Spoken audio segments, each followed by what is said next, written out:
능력 중심 사회를 만드는 선봉장, 대한민국 NCS 사용 설명서. NCS를 활용해서 인재를 개발하는 최전방에 있는 분들과 실전에 대한 이야기 나누는 시간 준비했습니다. 안녕하세요. 여러분의 능력지원군 홍선혜 인사드립니다. 자, 공공기관과 공기업을 비롯해서 많은 기관들이요, NCS를 활용해서 우수 인재를 채용하는 데 앞장서고 있습니다. 이번 시간에는요, 그 인재를 채용하는 담당자분, 그리고 NCS를 통해서 채용이 된 신입사원 모시고 실전에 대한 이야기 나눠보는 시간 가져보겠습니다. 자, 오늘 함께할 기관은요, 소상공인시장진흥공단입니다. 함께해 주실 분들 소개해드리죠. 소상공인시장진흥공단의 최찬우 과장님 나오셨습니다. 안녕하세요. 안녕하세요. 반갑습니다, 과장님. 네. 자, 그리고 NCS를 활용해서 채용된 인재 함께 나오셨는데요. 박보영 주임님입니다. 어서 오세요. 네, 안녕하세요. 안녕하세요. 반갑습니다. 네. 두 분과 함께 NCS 기반 채용에 대해서 심도 깊은 이야기 나눠주실 분 소개해드려야 되겠죠. FPS 컨설팅의 한정현 대표님 함께합니다. 안녕하세요. 네, 안녕하세요. 반갑습니다, 네, 대표님. 반갑습니다. 네, 여름이네요. 네, 봄의 네. 언덕에 뵀는데 이제 그러니까요. 여름이네요. 맞아요.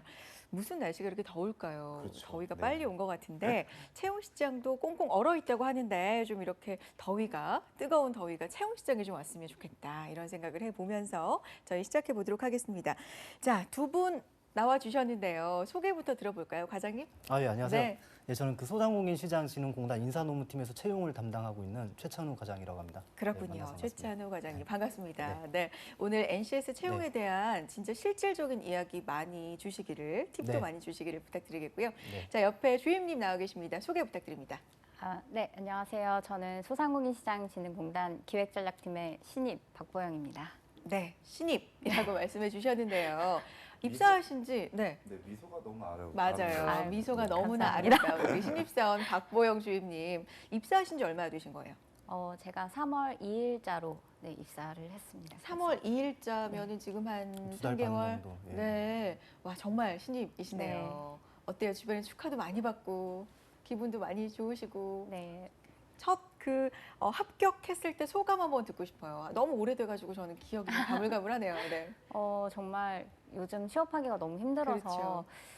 그런 와중에 또 제가 천망하던 공공기관에 취업을 하게 돼서 정말 너무너무 기뻤고 또 첫 출근하면서 정말 설렜고 주변에 축하도 많이 받았습니다. 그렇군요. 네. 얼마나 정말 좋으셨겠어요. 이렇게 취업이 어려운 때에 원하는 곳에 취업을 한다는 거 정말 쉽지 않은 일인데 축하드리면서 그리고 또 그런 분들이 많이 나와야 되니까요. 오늘 실질적인 또 팁도 많이 주시기를 부탁드리겠습니다. 네, 오늘 이렇게 두 분과 함께 이야기 나눌 텐데요. 소상공인시장진흥공단 우선 어떤 곳인지 생소하신 분들 많을 겁니다. 과장님 어떤 네. 곳인지 소개 부탁드릴게요. 네, 저희 소상공인시장진흥공단은 소상공인 육성과 전통시장 지원, 상권 활성화를 지원하기 위해서 설립된 준정부 기관입니다. 네. 2014년 1월에 기존의 소상공인진흥원과 시장경영진흥원을 통합해서 새롭게 출범을 했고요. 현재 공단 본부와 전국의 6개 지역본부 그리고 59개 지역센터에서 근무하는 직원들이 전국 각지 현장에서 소상공인 전통시장 업무와 관련된 밀착 지원을 펼치고 있습니다. 가장 이제 중요한 것이 소상공인들이 이제 안정적인 경영 환경을 유지할 수 있게 저리의 융자를 지원하는 소상공인 정책 자금 지원 사업을 운영하고 네. 있고요. 그리고 실제로 이제 자생력을 좀 키우자 그런 차원에서 소상공인들에 대한 교육과 컨설팅, 그리고 협동조합을 육성하는 업무도 하고 있고요. 매력 있는 전통시장을 육성하기 위한 특성화 시장 육성 사업도 진행을 하고 있습니다. 특히 저희는 이제 공단이 출범한 이후로 내부적인 혁신과 현장 밀착형 지원 사업을 통해서 작년에 이제 기획재정부 공공기관 경영 평가에서 296개 공공기관 중에서 상위 10위에 오. 랭크가 되기도 했습니다. 그래요. 굉장히 중요하잖아요. 경영 평가. 그렇죠. 네. 10위를 차지했다는 건 상당히 좋은 업무 성적인 것 같아요. 강도가 조금 있지 않을까요? 네. 업무 강도가? 어떠세요? 네. 뭐 업무 강도가 뭐 없지는 않습니다만은 저희가 하는 일이 이제 소상공인이나 뭐 전통시장처럼 지역 경제를 활성화하는 차원의 일이기 때문에 그만큼의 보람이 있어서 뭐 항상 즐거운 마음으로 일을 하고 있습니다. 그렇군요. 말씀하셨던 중에 매력적인 전통시장을 만드는데 네. 또 앞장서고 계신다. 이 말이 참 와닿았습니다. 즐거운 전통시장 좋잖아요. 그렇죠? 그렇죠. 요즘에 저도 뭐 각 지역 가면 뭐 특화되게 하는 그렇죠. 어떤 전통 시장에서 하고 있는 또 여러 가지 행사라든지 이런 부분도 어떻게 보게 되면 지금 과장님이 속해 있는 또 소상공인 시장진흥공단에서 맞아요. 그런 어떤 업무적인 부분을 지원을 해주고 이런 어떤 업무로 제가 보면 맞습니까? 네, 네. 자, 매력적인 전통시장을 만드는데 앞장서고 있는 소상공인 시장 진흥공단입니다. 다른 공공기관하고 네. 차이점이 있다면 어떤 게 있을까요? 사실 전통시장 소상공인 지원 업무에 대해서 생소하게 생각하시는 분들이 많을 것 같은데요. 네. 생소한 만큼 저희가 지원하는 사업 자체가 워낙 좀 다양한 측면이 있습니다. 이제 그렇다 보니까 직무에 있어서도 경영 마케팅, 유통, 뭐 조사 연구, 금융, 교육 홍보 이렇게 다양한 분야에 걸쳐서 실무자들이 순환 근무를 시행하고 있기 때문에 다양한 직무를 경험을 하게 되고요. 네. 그런 면에서 입사한 직원들 같은 경우에 어떤 측면에서는 상당히 메리트가 있는 기관이 아닌가 그렇게 생각하고 있습니다. 그렇군요. 그러니까 기관 안에서도 순환근무라는 건 여러 가지 업무를 돌아가면서 네. 경험해 볼 수 있다는 거군요. 네, 그렇습니다. 네. 과장님이 지금 속해 계신 팀은?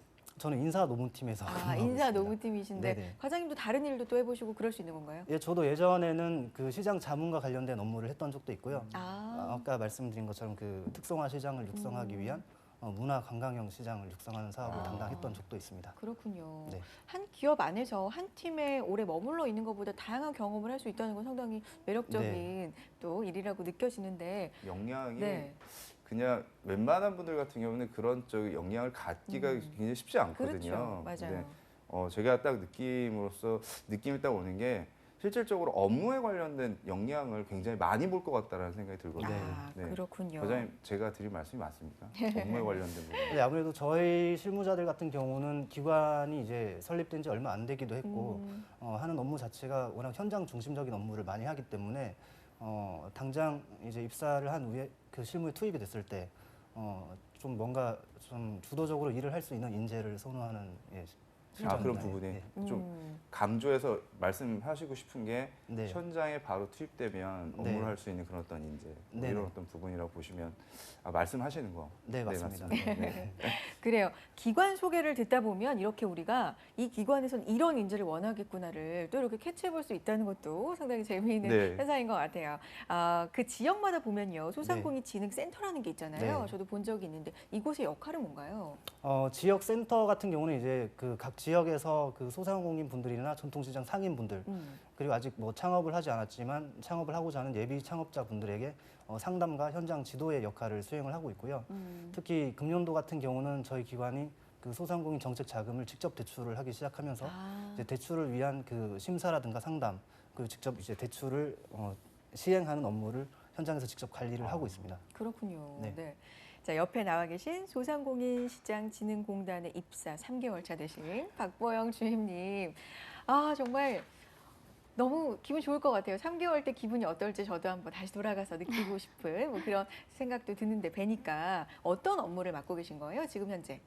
저는 기획전략팀에서 그 행복한 대한민국을 여는 정부 3.0이라는 그 업무 중에서 특히 정보 공개 업무를 맡고 있습니다. 정보 공개 업무요? 네. 최근 그 정부가 국민과 소통하는 투명한 정부라고 해서 정보 공개 청구, 사전 정보 공표, 그다음에 뭐 공공 데이터 개방 이런 다양한 정보들을 국민에게 개방을 하고 있어요. 네. 그래서 저희도 저희 기관도 경영 정보라든지 그다음에 저희 정책의 어떤 과정들을 다 투명하게 공개하고 적극적으로 공개하는 것을 통해서 국민들의 알 권리를 충족하는 그런 책임감 있는 업무를 하고 있습니다. 야, 입사 3개월 차 이렇게 업무에 대해서 줄줄줄줄 말씀하실 수 있을 정도로 이게 가능한가요? 굉장히 참 정말 쉽지 않은데요. 그쵸. 제가 보기에는 박보영 주임님께서 그 전에 어떠한 그 경험을 했고 어떠한 영향을 지녔는지 지금 느낌이 어느 정도 옵니다. 왜 저 그래요? 자리에 앉아 있을까라고 하는 그런 어떤 부분이 좀 확 느껴져서 네. 저도 좀 기대가 됩니다. 맞아요. 네.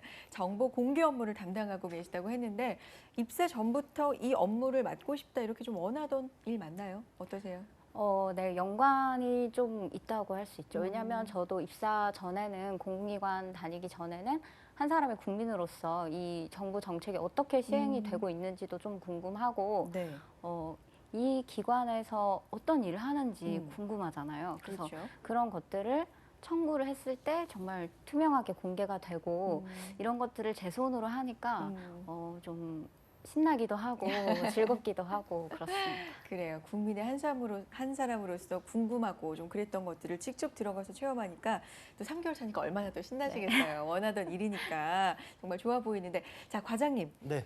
공단에서 원하는 인재상이 궁금합니다. 옆에 이제 네. 박보영 주임님 봐도 아 이런 인재 원하는구나 뭔가 느낌은 오지만 명확하게 말로 해주신다면 어떤 게 있을까요?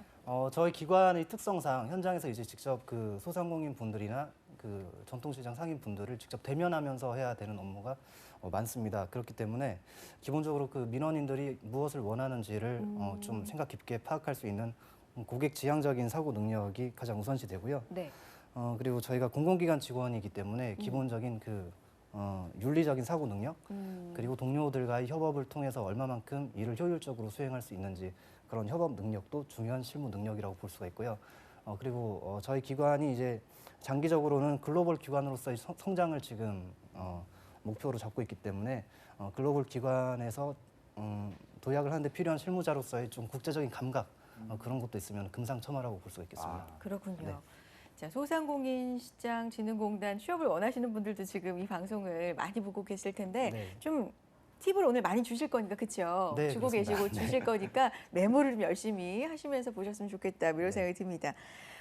NCS 채용을 지금 하고 계신 건데 채용 네. 시작하신 지는 얼마나 되신 건가요? 네, 작년에 저희가 그 전문적인 컨설팅을 통해서 최초로 NCS 채용을 도입을 했고요. 네. NCS 채용을 통해서 2회차에 걸쳐서 지금 신입사원을 채용을 했습니다.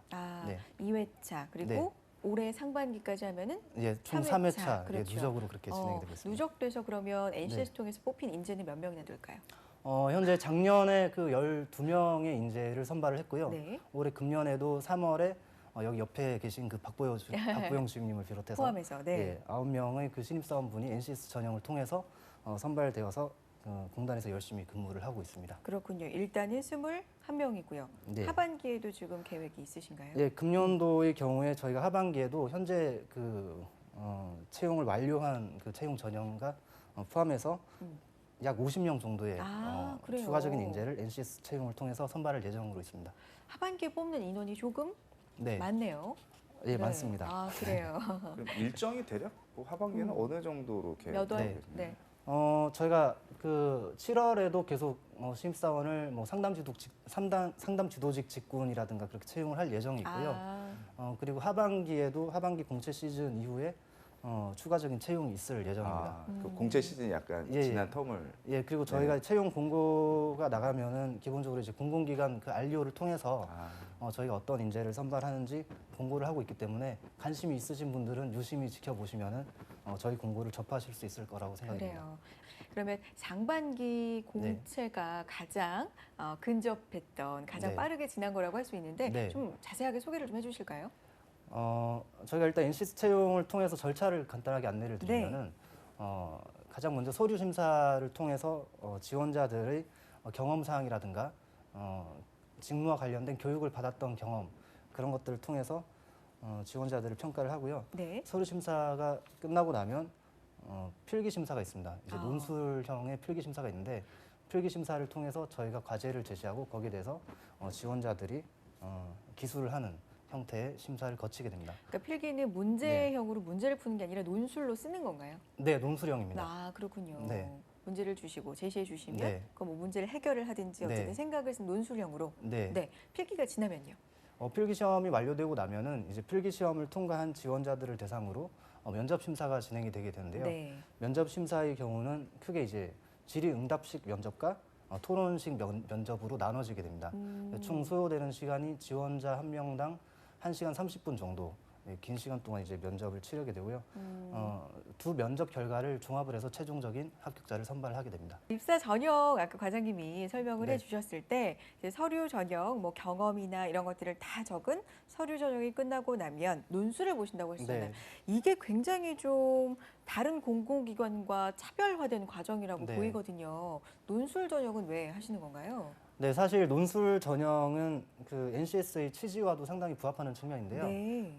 논술 전형에서는 저희가 블라인드 테스트로 진행을 하기 때문에 지원자들의 정보는 아무것도 알 수가 없습니다. 네. 단지 이제 지원자들이 저희가 던져진 과제에 대한 답안에 대해서 평가를 하게 되고요.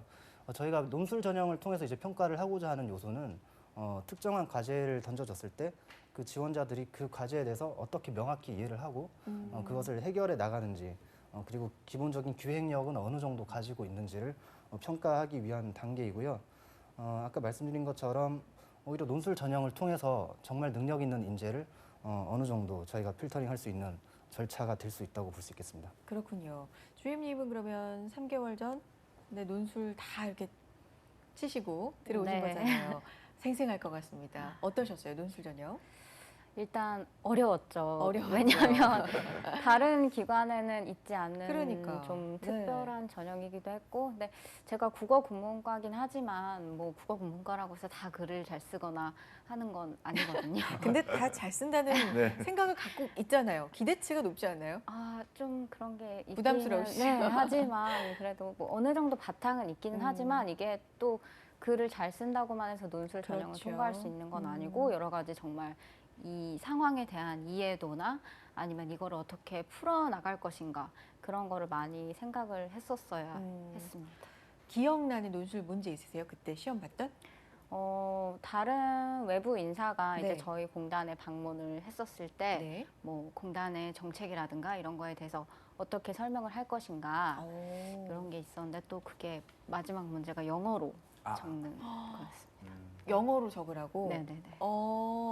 혹시나 뭐 외국인이나 이런 사람들한테 공단을 소개하는 네네. 뭐 그런 내용 비슷하게. 네. 국문 논술이 이제 거의 주긴 하지만 네. 이제 짧은 분량에 마지막에 이제 문제가 두 가지였어요. 그래서 두 번째 문제로 짧게 영어로 적어라 했는데 이제 영어가 훨씬 어려웠죠, 답변. 그렇죠. 아무래도. 네. 네. 그 기초직업 능력 안에 보게 되면 외국어 영역 그런 어떤 부분을 저도 지금 딱 충분히 그럴 수 있겠다 그런 상황을 뭐 논리적인 부분보다도 그거에 맞게끔 상황적인 부분을 그냥 인지하고 설명해 줄 수 있는 그런 어떤 능력을 지녔느냐 그렇지 않았느냐 이런 어떤 부분은 괜찮네요. 그러니까 면접보다 훨씬 더 그 평가하기는 그러니까요. 정략적인 말을. 부분이 나오기 때문에 맞아요. 네.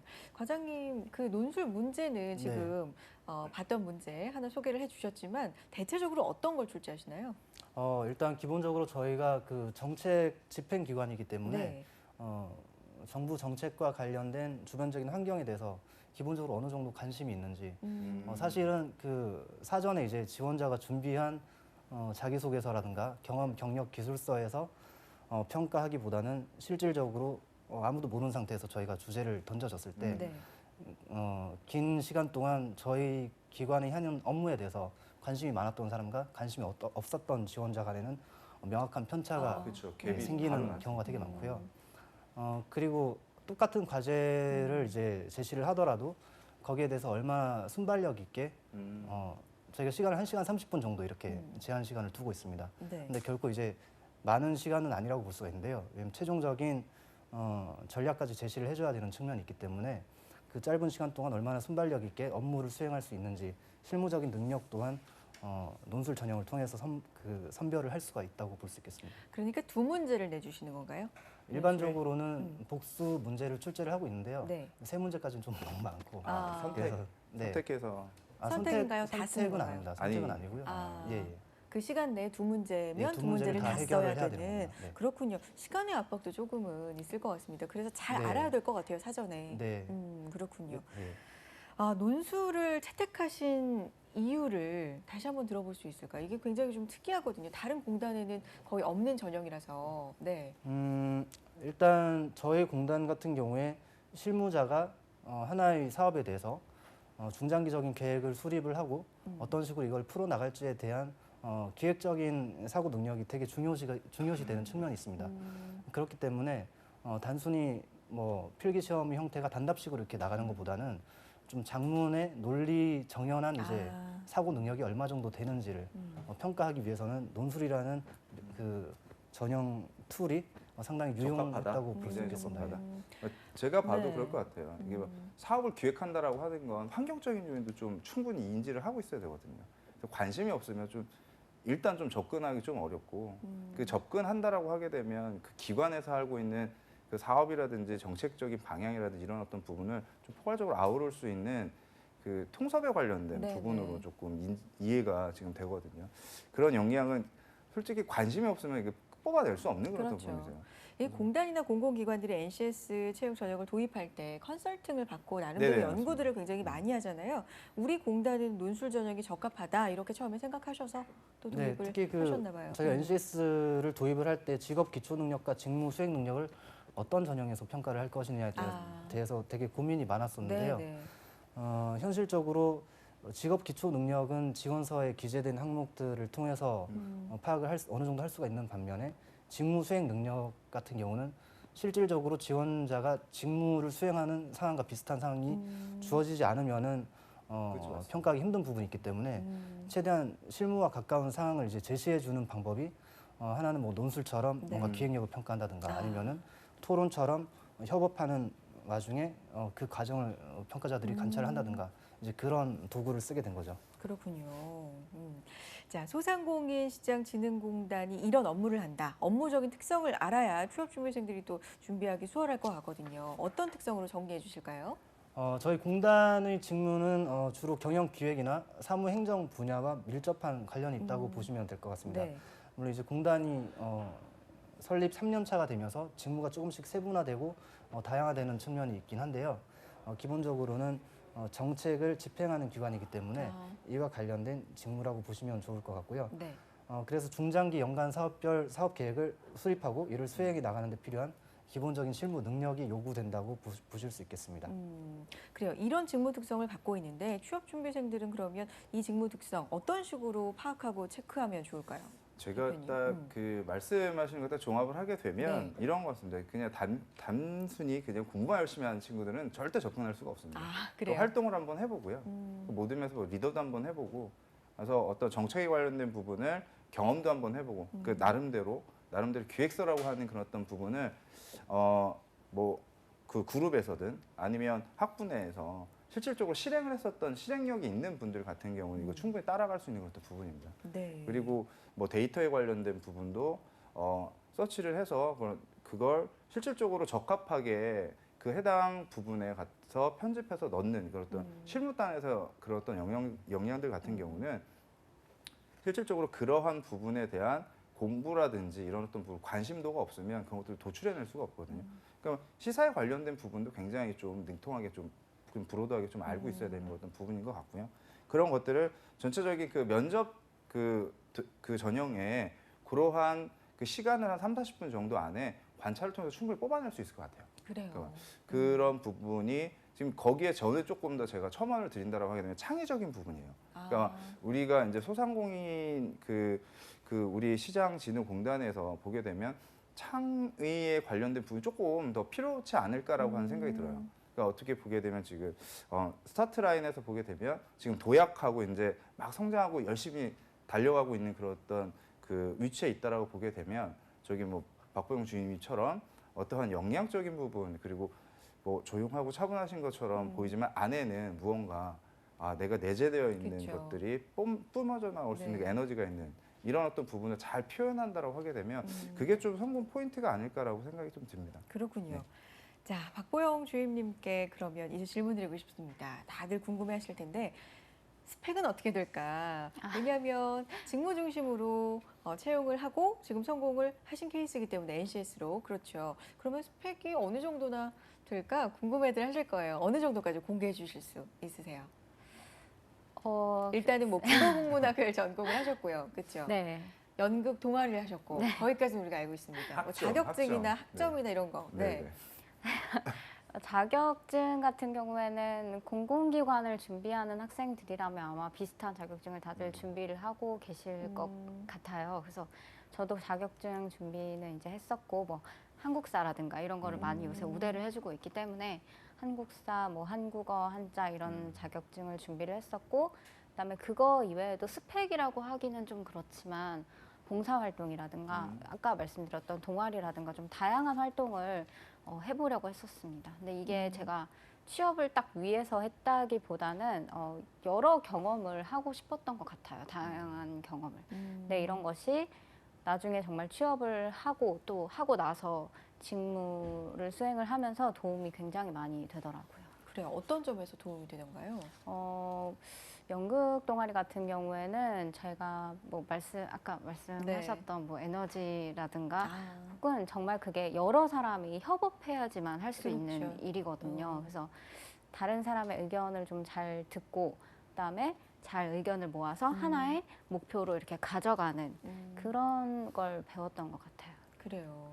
이렇게 말씀만 들어봐도 뭔가 공부만 열심히 하셨다라기보다는 경험이 의외로 굉장히 많으시구나라는 생각이 드는데 과장님께서는 주임님 이제 뽑으실 때 네. 신입사원 몇 개월 전에 네. 뽑히셨으니까 어떤 점이 가장 좀 눈에 띄고 만족스러우셨어요?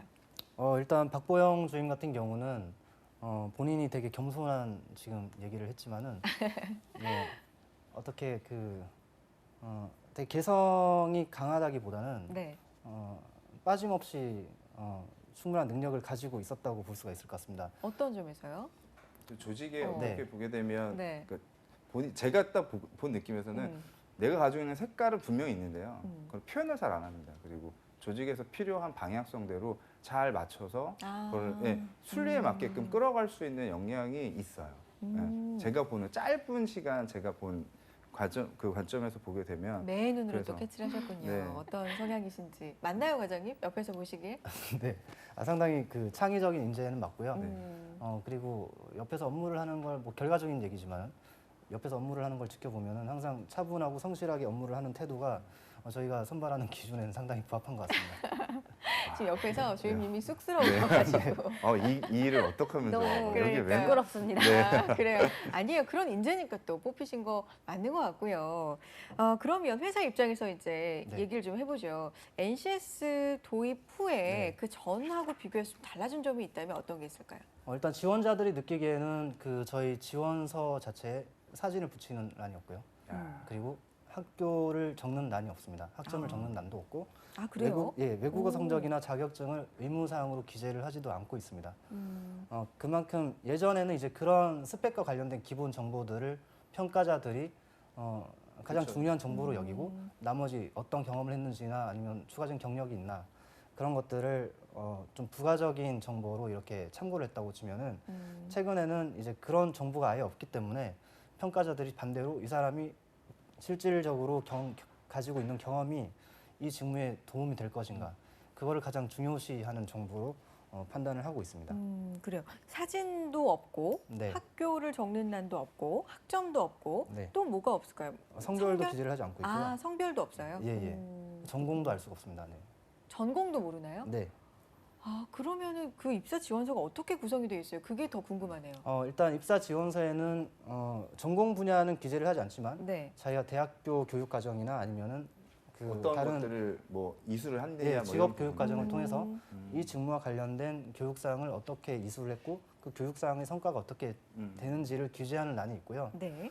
그게 저희가 같이 첨부를 하고 있는 직무 설명 자료에서 가지고 있는 직무의 특성과 관련이 있는 것들만 이렇게 기재를 하게 되어 있습니다. 아. 관련이 없는 것들은 아예 기재를 하지 않고 있고요. 그렇군요. 그리고 그거 외에도 직무와 관련된 경험, 경력 거기에 대한 세부적인 기술서도 같이 쓰게 요구를 하고 있고요. 특히 좀 더 전문성이 필요한 분야에 대해서는 포트폴리오를 의무적으로 첨부하도록 하고 있습니다. 포트폴리오. 네. 예를 들면 포트폴리오 어떤 부분인가요? 근데 이제 전통시장 환경 개선 사업 등이 네. 응용될 수 있는 이제 디자인 능력을 가진 지원자를 이제 채용하고자 할 때는 그 지원자가 가지고 있는 능력을 지원서만으로는 사실상 평가를 하기 힘들기 그렇죠. 때문에 포트폴리오를 별도로 요구를 하는 경우가 있습니다. 그래요. 서류에 뭔가 경험이나 네. 교육을 받았던 내용이나 이런 거 위주로 이제 적게 돼 있으니까 어떤 점을 강조하고 어필하면 좋은 점수 받을 수 있나요? 일단 제가 누누이 말씀드리지만은 지원을 하기에 앞서서 지원서를 쓰는 거에 대한 고민보다는 공단이 하는 업무가 무엇인지에 대한 고민을 좀 더 많은 시간을 가지고 할 필요가 있고요. 네. 그리고 그 직무가 어떤 직무인지에 대해서도 좀 더 적극적인 자세로 뭐 그냥 전화를 한번 걸어본다든가 전화를 해서 직접 그 업무를 전화 굉장히 많이 가실 겁니다. 귀찮아하지 않으실 건가요? 괜찮으시죠? 네, 어차피 네네. 통화 중이면 전화가 안 되기 때문에 전화를 걸어서 직접 그 실무자에게 업무의 성격을 좀 알고 싶다 그렇게 질문을 한다고 해서 실무자가 뭐 귀찮아지는 않을 것 같습니다. 그래서 좀 그런 적극적인 자세로 공단의 직무를 명확히 파악을 하고 아까 말씀드린 것처럼 약간 좀 마케팅적인 측면에서 본인을 어필하기 위해서 타겟팅을 하는 게 상당히 중요하죠. 타겟팅을 한 다음에 직무 기술서를 써나가면 필요 없는 정보들은 안 쓰게 되고 이 직무와 밀접히 관련이 있는 자신의 경험들과 경력을 추려서 이제 기술을 하게 되면은 채용 담당자를 비롯해서 평가자들에게 어필을 할 수 있을 거라고 생각됩니다. 그렇군요. 가장 네. 그냥 표준화된 그 지원서가 되겠죠. 혹시 저는 하나 맞아요. 궁금한 게 있어요. 그러니까 박보영 주임님께서 혹시 뭐 그 NCS 채용을 위해서 교육을 받으시거나 한 게 뭐 학부에서 그런 부분들이 조금 있으셨나요? 아니면 그런 부분을 적는 난이 있다라고 하셔서 혹시 그 부분을 어떻게 그 작성을 하셨는지 그 부분을 기억이 나시면 말씀을 해주세요. 네. 저는 일단 그 인턴 했던 경험을 네네. 적었고, 그다음에 학부 수업 중에서도 네네. 좀 이 공단과 연관이 있을 것 같은 수업, 내가 음. 실질적으로 업무를 하는데 필요할 것 같은 그런 수업들을 적었습니다. 아, 네. 아, 그래요. 그렇게 정말 수업 중에서도 내가 네, 이 업무와 관련이 있다 그러면 적고 음. 뭔가 그러니까 공공기관이나 공기업의 NCS 채용을 할 때를 보면요. 직무를 내가 이 업무를 할 수 있다는 걸 어필하는 게 가장 중요하겠죠, 대표님. 그래서 어떨까요? 이제 NCS 사이트 혹시 그 지금 주임님 가서 보셨나요? 그럼요. 직무에 관련된 부분. 그럼요라고 네, 하시죠. 매핑이라고 하죠. 저희가 좀 그러면 내가 학부에서 배운 그 과목과 그 해당 업무에 관련된 부분 한번 나름대로 정리를 한번 해보셨었나요? 그 부분을 과목을 한번 정리를 한번 해보든가 그런 어떤 부분 한번 하셨었는지 제가 좀 궁금해서. 어떤 과목이 있다고 좀 구체적으로 이렇게 딱 집어서 말씀을 아니, 그건 아니고요. 네. 해드리면 좋을 텐데, 예를 들어 뭐 기획력이라든가 아니면 뭐 제가 경영학과는 아니지만 이제 교양 과목 중에서도 요새는 경영과 관련된 그렇죠. 수업이 굉장히 많죠. 많아요. 그런 거라든가 아니면 프리젠테이션 능력을 좀 이렇게 높일 수 있는 그런 네. 그런 수업들을 들었던 게 도움이 많이 됐던 것 같습니다. 그렇군요.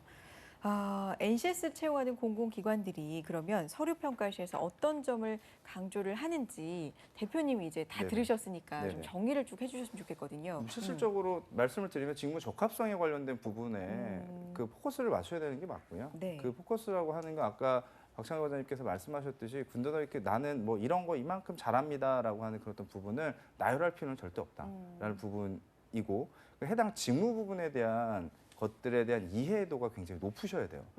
그러면 그 이해도가 없다라고 하게 되면 아무리 이 서류가 어떤 형태가 됐든 통과된다라고 해도 그 다음 단계에서 다 그렇죠. 걸러질 수밖에 맞아요. 없다는 그런 어떤 부분이기 때문에 NCS라고 하는 그런 어떤 부분은 말 그대로 직무 적합성에 관련된 부분으로 특화되게 준비를 해야 된다라는 말씀을 드릴 수가 있네요. 그렇군요.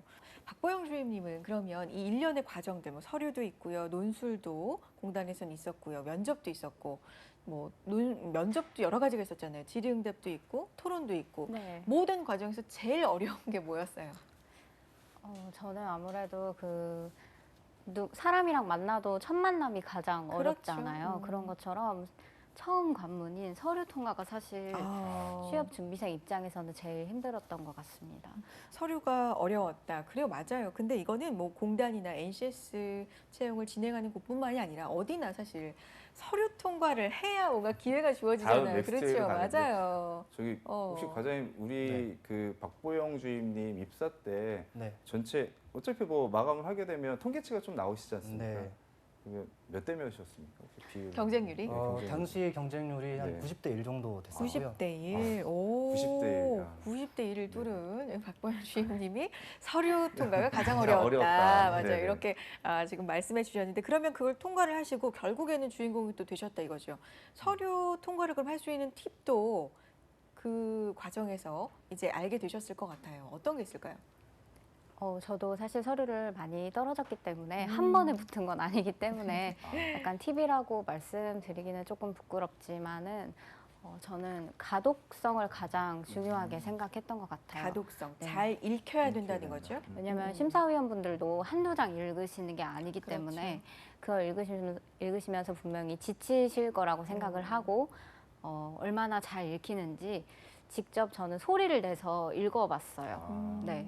그래서 친구들한테도 굉장히 많이 보여주고 그러니까 뭐 내용적인 부분도 많이 봐달라고 했지만 그것보다는 잘 술술 잘 읽히는지 끝까지 잘 읽고 싶은 자소서인지 그런 거를 체크를 많이 했습니다. 아, 진짜 중요한 팁인 것 같아요. 내용도 중요하지만 진짜 읽고 싶어야죠. 그리고 잘 읽혀야죠. 눈에 잘 안 들어오는 지원서는요. 저도 평가를 하다 보면 이게 이제 다른 쪽으로 가죠, 바로. 아. 그러니까 오래 안 들고 있죠, 과장님. 그렇죠. 그러니까 너무 사실 많으니까. 그렇습니다. 그 현장에서 보게 되면 너무 많은 그 가독성에 관련된 부 그리고 이제 대부분 지원자분들이 옆에 있는 친구들이 잘 안 보여줘요. 자기 혼자만 이렇게 맞아요. 안고 있는 부분이 굉장히 많거든요. 저도 그 포인트가 네, 좀 네. 색다르게 들렸는데 그래서, 많이 네. 보여주셨다는 게 놀랐어요. 네, 진짜. 그게 어떻게 보게 되면 내가 가지고 있는 것들을 그렇죠. 남에게 그러니까 알게 모르게 그냥 평가 아닌 평가를 받는 거거든요. 그런 어떤 과정들이 지금 이 자리에 있지 않았나라는 네. 부분이 좀 드네요. 서류에 관련된 부분을 놓고 이야기한다라고 하게 되면. 맞아요. 아, 서류에서 가독성이 중요하다 말씀해 주셨는데 과장님 입장에서는 네. 어떠세요? 일단 박보영 주임이 얘기한 가독성이라는 부분 상당히 중요한 부분이고요. 일단 항상 최고의 인재를 뽑는다기보다는 저희가 최적의 인재를 뽑는다는 관점에서 네. 지원자가 접근을 하는 게 좋지 않냐라는 생각이 듭니다. 그리고 예를 들어서 이건 뭐 작은 팁이라고 볼 수가 네. 있는데 자기 자신을 어필을 하고자 할 때 예를 들어서 뭐 관련된 인턴 경력이 있다. 그러면 업무에 단지 그냥 사무 이런 식으로 기재를 하는 경우가 있는데 네. 거기다가 뭐 가로를 쳐놓고 실질적으로 뭐 정보 공개 청구 관련된 업무를 해봤다. 그런 식으로 구체화. 구체화해서 저희 조직이 하는 업무와 자기가 가진 경험이 접점을 최대한 찾아내서 그 접점을 최대한 어필을 하는 게 상당히 중요하고요. 자기소개서 같은 경우도 너무 화려하고 장황하게 쓰기보다는 그 직무와 관련해서 어떤 경험이든 접점을 찾아서 명확히 기술을 하는 게 좋다고 생각이 됩니다. 그렇군요. 알겠습니다. 서류에 대한 팁을 또 인사 담당자와 실제 합격자가 이렇게 나란히 또 하나씩 주셨고요. 참고를 잘 해보셨으면 좋겠습니다. 면접에 대한 이야기를 좀 해볼까요? 아까 면접이 토론과 그리고 질의응답으로 나뉜다고 자세하게 설명은 해주셨는데 주임님이 그러면 면접 때 받았던 질문 몇 가지 좀 생각하셔서 말씀해 주셨으면 좋겠거든요. 어떤 게 있었어요? 제 전공과 관련해서 국어국문학이 여기 들어와서 소상공인시장진흥공단에 들어와서 실질적으로 어떻게 쓰일 수 있는지 이런 것도 여쭤보셨고 네. 인턴 경력과 관련해서 어디서 인턴을 했었고 거기서 어떤 업무를 했으며 또 이것이 어떻게 연결이 될 수 있는지 그 연결점을 찾는 질문들을 굉장히 많이 하셨어요. 정말 접점을 찾는. 네. 그렇군요. 또 뭔가 쓰셨을 거 아니에요. 경험을. 그렇죠? 뭐 인턴이라든지 뭐 이런 거에 대한 질문을 더 받은 게 있으신가요? 경험. 경험에 대해서 그 대학 때 네, 뭐 연극 경험이라든지. 동아리 그런 경험도 많이 물으셨고 네. 그러니까 딱 공부나 뭔가 스펙 이런 거에 한정돼서 물어보신 게 아니라 정말 다양하게 물어보셨어요. 다양한 각도에서. 재밌는 게 있더라고요. 다큐멘터리 해외 촬영하신 적 있으세요? 아, 네네. 아, 그것도 질문 받으신 거고요. 네네. 어떤 그 건가요? 부분에 대해서 제가 이제 작은 케이블 방송사에서 뭐 경험을 한 적이 있었는데 거기서 어떤 업무를 했었는지 그다음에 어려웠던 점이 무엇인지 그 극복하는 과정에 어떤 것들이 있었는지 자, 회사에서 NCS 채용을 도입할 때 NCS 채용이 도입이 되면 이런 것만큼은 참 좋아지겠구나, 나아지겠구나 하고 확신하셨던 점이 있으실까요, 과장님? NCS 전형 자체가 실무적인 경험과 기술을 상당히 중요시하는 측면이 있기 때문에 채용 담당자 입장에서는 이 전형을 통해서 채용된 신입 직원들이 실무에 투입되었을 때 상대적으로 업무 적응 속도가 상당히 빠를 수 있겠구나. 네, 그런 측면에서 공단의 그 업무 효율화에 있어서도 상당히 도움이 될 수 있을 거라는 생각이 들었었고요. 네. 그리고 오히려 학력과 스펙이라는 정보를 싹 지우고 나니까 최종적으로 선발된 그 신입 사원들을 이렇게 봤을 때 상당히 창의력 있고 다양한 인재들이 많이 들어왔다는 그런 장점이 있었습니다. 그래 실제로도 그렇게 됐고요. 영어 점수는 어떻게 보세요? 중요하지 않진 않잖아요. 요즘 같았을 때, 그렇죠? 사실 중요하지 않다고는 말씀을 제가 드리겠습니다. 네. 왜냐하면은 안 중요해요? 오. 그 영어 점수를 저희가 계량화해서 그렇게 그 평가를 하고 있지 않고요. 네.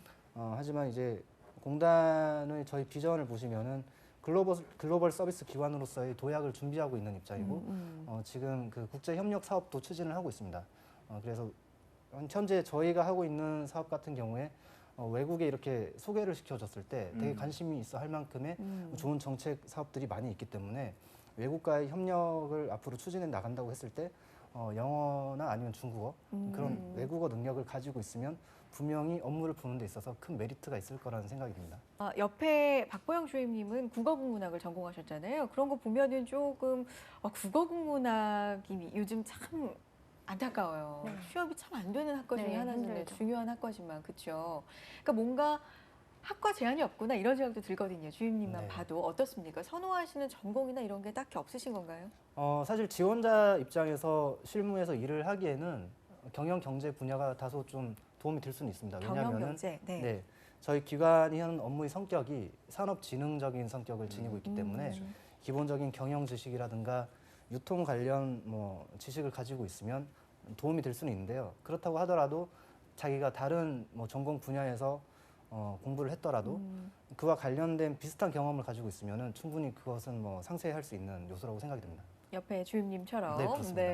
굉장히 성공한 케이스이기 때문에 마무리 말씀을 또 주임님께 부탁드려야 되겠죠. 후배들이 있을 거예요. 들어오고 싶어하는, 입사하고 싶어하는 어떤 조언해주고 싶으세요? 요즘 취업 시장이 굉장히 힘들기 때문에 그렇죠.